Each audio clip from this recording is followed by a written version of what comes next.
ഇന്നലെ ഗുരുവായൂര് കണ്ണൻ അഷ്ടമി വിളക്കായിരുന്നു. ഇനി ഏകാദശി വരെ ആഘോഷങ്ങൾ അങ്ങോട്ട് മുറുകും. അതോടൊപ്പം തന്നെ കണ്ണൻ്റെ കുറുമ്പും. പൂജയ്ക്ക് മുമ്പ് ഒരുക്കി നിർത്താൻ അച്ഛൻ തിരുമേനി പാടുപെടും. ഇങ്ങോട്ട് വിളിച്ചാൽ അങ്ങോട്ട് ഓടും. അണിഞ്ഞൊരുങ്ങാനൊക്കെ നല്ല ഇഷ്ടമാണെങ്കിലും ഒന്ന് നിന്ന് തരണോ? പാവ അച്ഛൻ തിരുമേനി. കണ്ണനാണെങ്കിൽ സദാസമയവും കളിയാണ്. മുണ്ടുടുപ്പിച്ചാൽ അതിൻ്റെ അറ്റം നീട്ടി പിടിക്കും. ആടയാഭരണങ്ങളൊക്കെ കൊണ്ട് ഒളിപ്പിച്ച് വെക്കും. മുണ്ടുടുപ്പിക്കണതിന് മുമ്പ് തന്നെ തുളസിമാല എടുത്ത് അങ്ങോട്ട് ചാർത്തും. മയിൽപ്പീലി കൊണ്ട് കേശാന്തി എക്കിളിയാക്കും.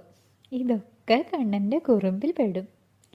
എന്തൊക്കെയാണെങ്കിലും അച്ഛൻ തിരുമേനി ഉണ്ണിക്കണ്ണനെ ഒരുക്കി നിർത്തിയാൽ കണ്ണൻ്റെ തേജസ്സിൻ്റെ മുമ്പിൽ അഷ്ടമി വിളക്കിൻ്റെ വെളിച്ചം കുറഞ്ഞ പോലെ തോന്നും.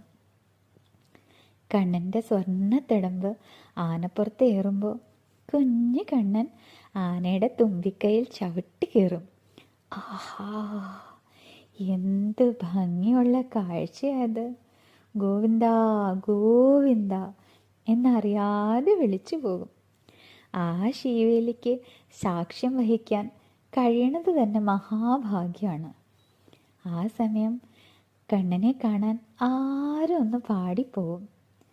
ഉണ്ണിക്കു തിരുമാറിൽ വനമാല, ഉണ്ണിക്കു തൃക്കൈയിൽ മുളമുരളി, അരയിൽ കസവുള്ള പീതാംബരം, അരമണിക്കിങ്ങിണി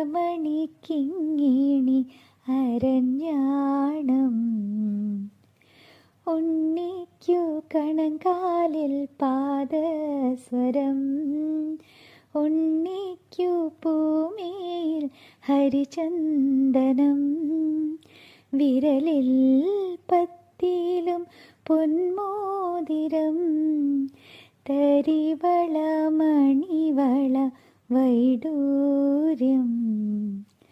ഗുരുവായൂരപ്പാ, നിന്റെ ഭംഗി വർണ്ണിക്കാൻ വാക്കുകൾ തികയില്ല എൻ്റെ പൊന്നുണ്ണി കണ്ണാ.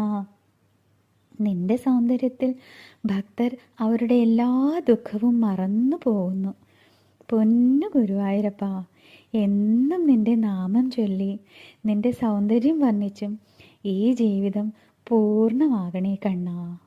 ഗുരുവായൂരപ്പാ ശരണം. സർവം കൃഷ്ണാർപ്പണമസ്തു.